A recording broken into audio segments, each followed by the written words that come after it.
Okay. I talked about the average velocity, and it's a kind of approximation. And based on this approximation, you can have estimation for your total traveling. Right now, I want to talk about a precise value of velocity here. It is called constant velocity.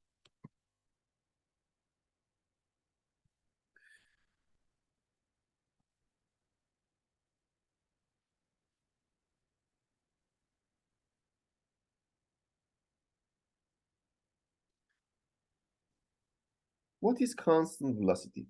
Imagine you have a rectilinear motion. So, of course, you have a particle here.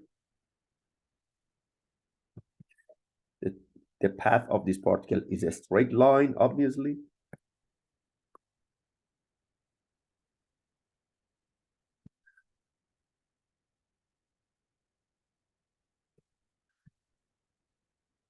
To the right. And the start point is on the left side. I mean, x equal to 0. And time equal to 0 at the beginning. Constant velocity is a kind of velocity which doesn't change. It doesn't change it. And it is always a constant number. Look at this figure. For example, the start point is on the left side. Here. This is the next position. For example, for first time interval, it means t equal to 1 second. From here to here, imagine I can measure this displacement with respect to origin, and imagine it is 4 meters. 4 meters. In other words, it travels 4 meters in 1 second for this particle. This is the first time interval. Now I want to focus on the second time interval. So here, t equal to 2 seconds, meaning that between 1 second and 2 seconds, so you have a displacement here, and you have the same value, which is 4 meters.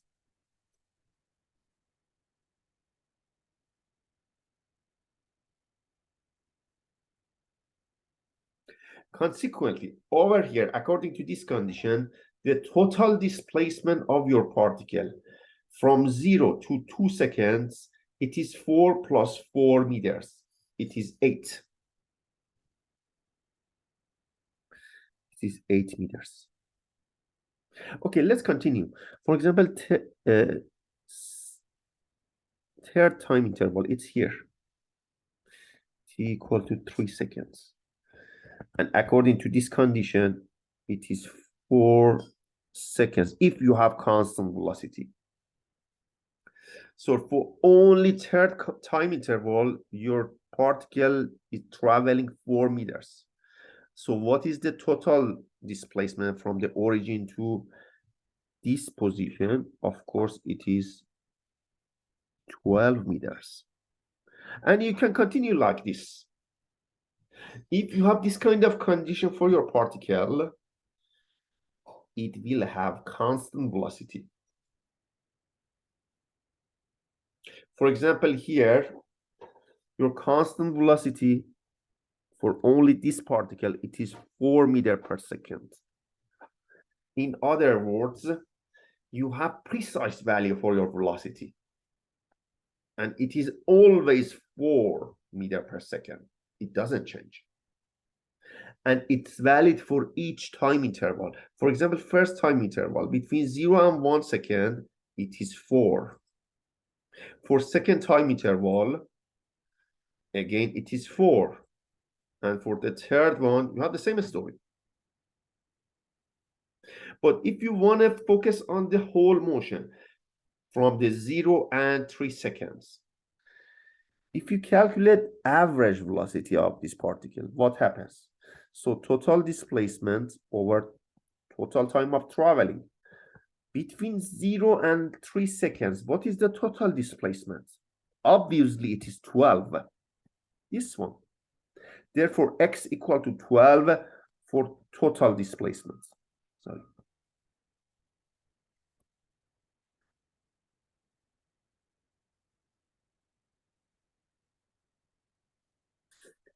Okay, what is the total time of traveling? Of course, it is 3 seconds. Therefore, 12 over 3, it is 4 seconds. Therefore, v equal to 4 meter per second. If you look at it, for the whole motion, average velocity is 4 meter per second. And for each time interval, again, average velocity is 4 meter per second. In other words, average velocity and real velocity are identical here. For only constant velocity, average velocity, and real velocity for each time interval, it's the same. But for any other cases, average velocity is a kind of approximation. And of course, real velocity is different from average velocity. This is the big difference between the average velocity and real velocity. For only constant velocity, average velocity and real velocity are the same. And I proved it here visually. If you look at the figure, you can justify it. Okay. So you can justify for any other numbers under constant velocity condition. Okay. Let's focus on the equation for constant velocity. If you have a constant number for your velocity, so it doesn't matter what you have, for example, 5 meter per second, 100 meter per second, but it is always constant.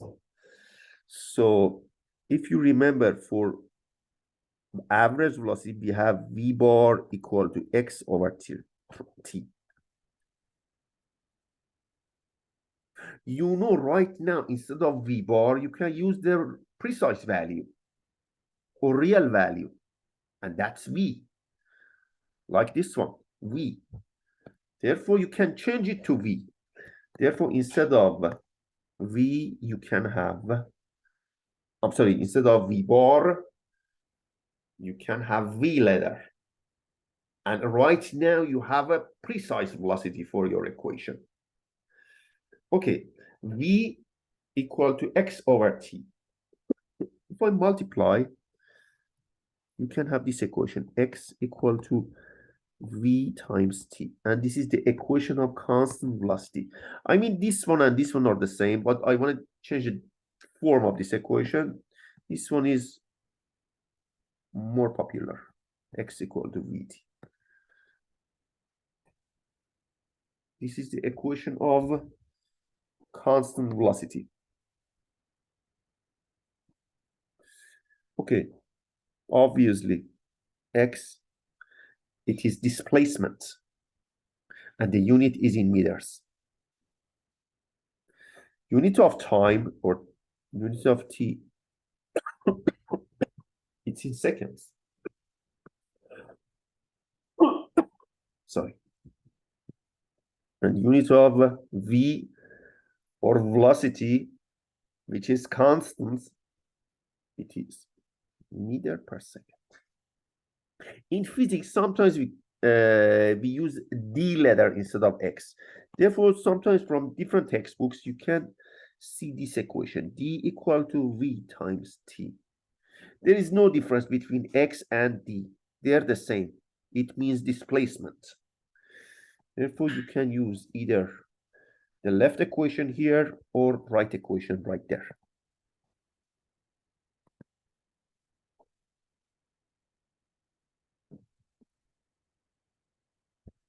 Okay. Let me give you some examples.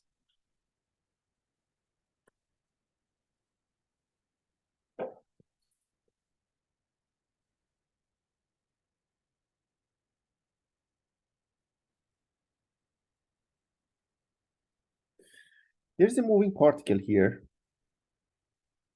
and it has constant velocity. V is 10 meter per second. What does it mean, this number? It means it is always 10 meter per second. And it is 10 meter per second for each time interval. This is the justification of this number. In order to travel 550 meters, what is the required time? In other words, how long does it take to travel 550 meters by this velocity value? This is the question.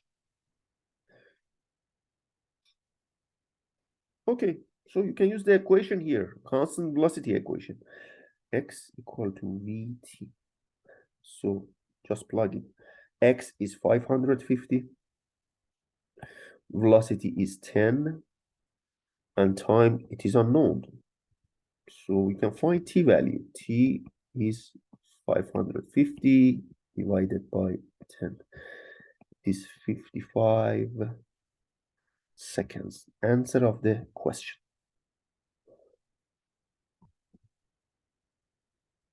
$55 seconds.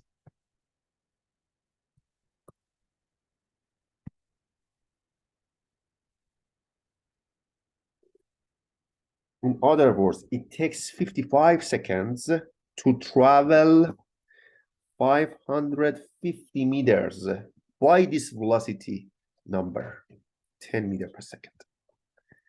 Next example.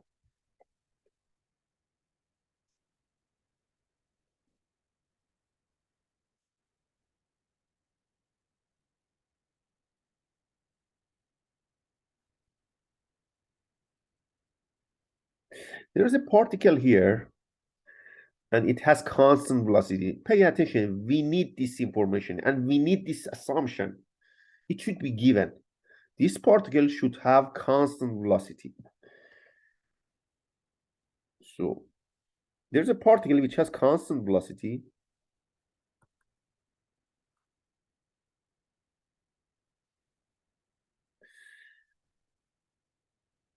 So, it travels 2,000 meters in 4 seconds.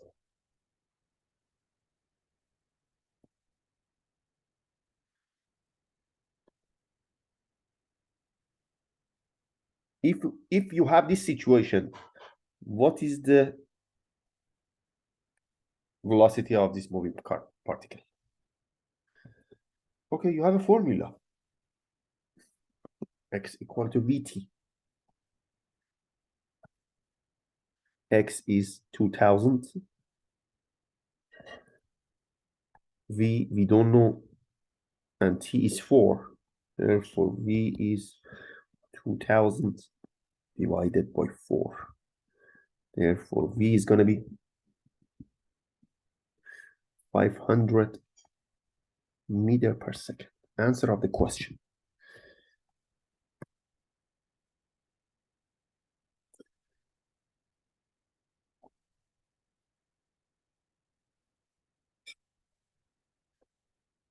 So, in other words, by this velocity number, 500 meters per second, this moving particle can travel 2,000 meters in 4 seconds. Okay, now I want to talk about two concepts in physics, and they're so important. And they're called vector and scalar.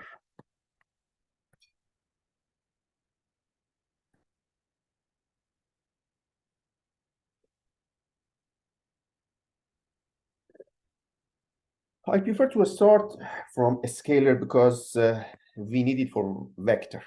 Okay, what is a scalar? A scalar is a kind of quantity which needs only magnitude, or it is only a value, and we don't need anything else. Let me give you some examples. Imagine I want to measure the mass of a body. Imagine there's a body here, there's an object here in physics lab, and we should measure the mass of this object. Therefore, we have to put it on the scale to measure the mass. If you have mass value by mass measurements, at that moment, I have this number, I have this quantity after measurement. Is it sufficient for this quantity, or we need anything else? Of course, we don't need anything else, and that's sufficient. It needs mass, needs only magnitude. For example, the mass of your particle or the mass of your body is 10 kilograms. So I don't need anything else for the mass. Therefore, mass is a kind of a scalar because it needs only magnitude. And 10 kilograms is magnitude for this mass. Let me give you next example. For example, I want to measure the temperature of the air. In order to measure the temperature of the air, we need thermometer. So by thermometer, you can measure it. If you have temperature of the air, is it sufficient? Or I need anything else? Of course, I don't need anything else because temperature quantity needs only magnitude. For example, the temperature of the air is 27 degrees Celsius. Therefore, it's sufficient, and that's it. You don't need anything else. Therefore, temperature is a scalar because it needs only magnitude, only a number. Similarly, pressure is a kind of a scalar because by a specific device, you can measure the pressure of air, or you can measure the pressure of fluids or gases. And if you have this value, which is a kind of magnitude, therefore, you don't need anything else, and that's it. Therefore, pressure is a scalar. Therefore, a scalar, it needs only magnitude. Like what? Like mass, like temperature.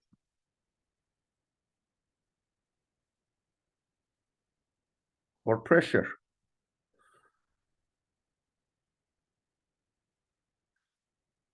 All of them are scalars.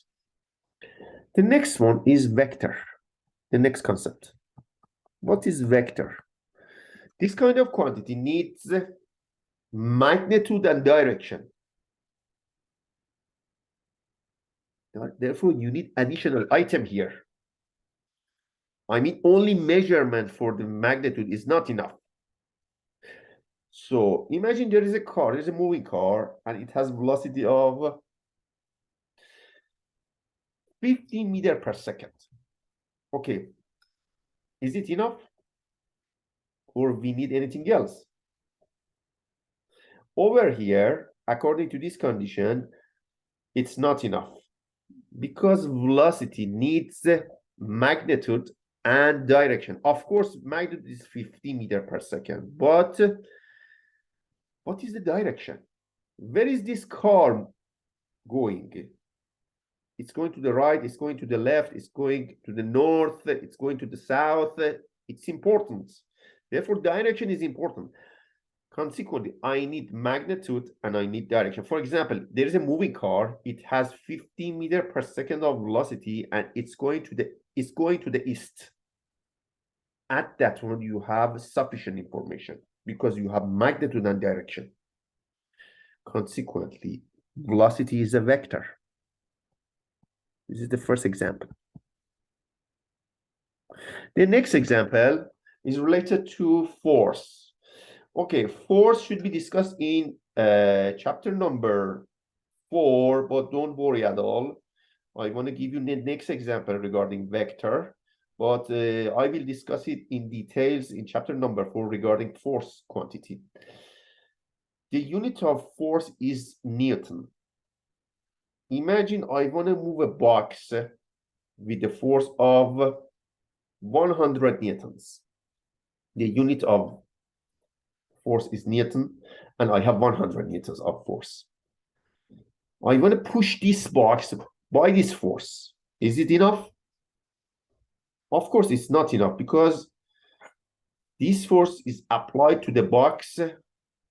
And where is the direction of this force? To the right, to the left, up or down? Therefore, I need direction for the force. Of course, magnitude is 100 newtons, but force needs direction. Consequently, if you have both directions and magnitude, at that moment, you have sufficient information for this quantity. For example, I have 100 newtons of force applied on the box to the left. It means right now you have everything. Therefore, force is a vector. This is next example. Thank you.